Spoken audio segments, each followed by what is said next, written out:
박근혜 대통령이 새해 첫 순방으로 인도와 스위스를 차례로 국빈 방문하고 스위스에서 열리는 세계 경제 포럼 연차 총회인 다보스 포럼에 참석하기 위해 오늘 출국합니다.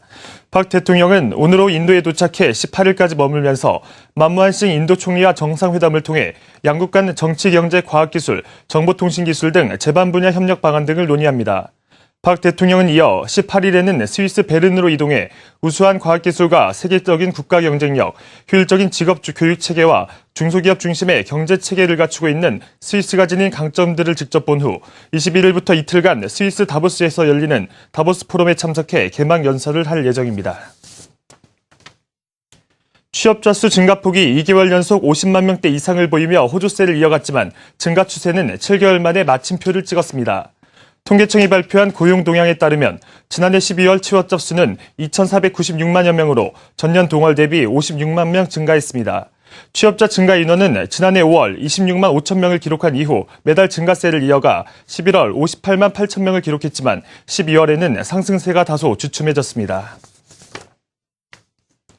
전 세계 펀드 시장에서 우리나라의 펀드 수가 가장 많지만 펀드 규모는 최하위권에 머물러 외형적 성장에 비해 질적 성장은 더딘 것으로 나타났습니다.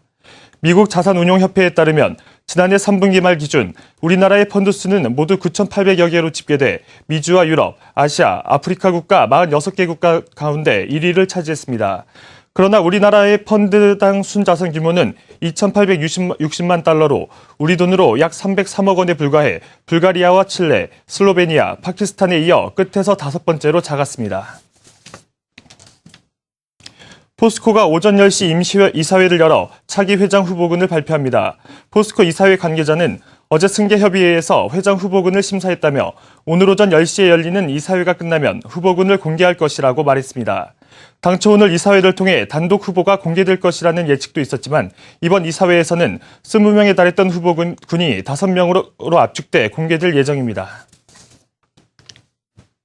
앞으로 삼성생명 보험설계사가 삼성화재 상품이나 삼성카드 상품도 함께 팔 수 있게 됐습니다.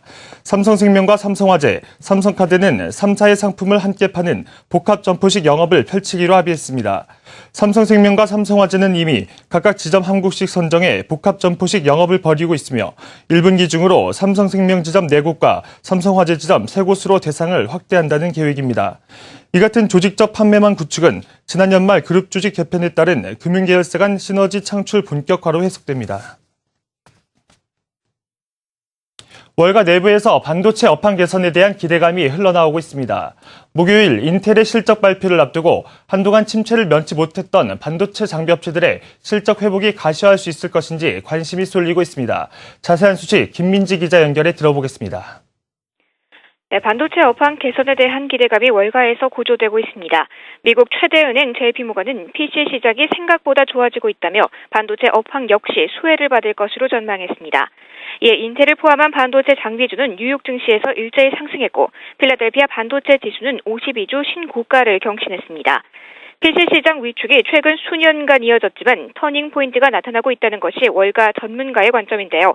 HP, 마이크로소프트, 레노버 등 업체들의 최근 PC 부분 매출이 시장 예상 대비 선전하고 있다는 점이 주요 근거로 제시됐습니다.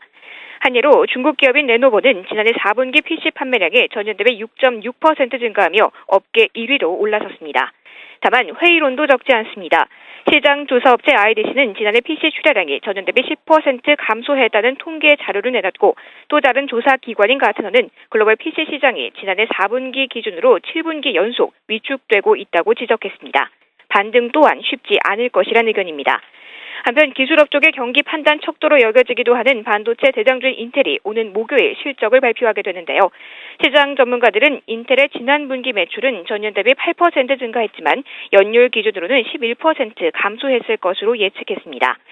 미국의 주가 분석 업체 트래피스 쪽에서는 인텔의 지난 분기 실적 성장폭은 보합에 머물겠지만 회사 측으로부터 실적 성장 가능성이 언급될 수 있다라고 전하기도 했는데요. JP모건의 긍정적 전망 이후 반도체를 포함한 주요 IT주의 실적 기대감이 높아지고 있습니다. 지금까지 국제부에서 전해드렸습니다.